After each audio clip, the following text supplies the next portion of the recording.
So this is how you can get Halloween gold notes on Instagram. Go on ahead and open up the app and then go to the chat section.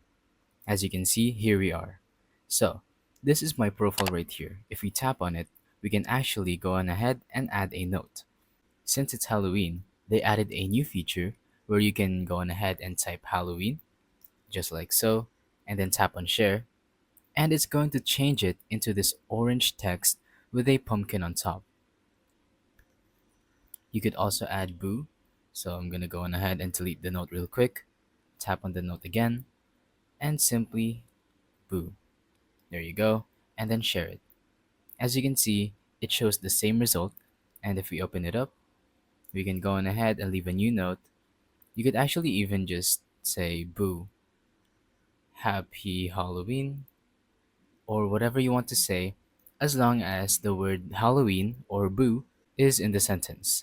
So let's tap on share. There you go. That is how you can add the gold Halloween text on Instagram. Thank you for watching.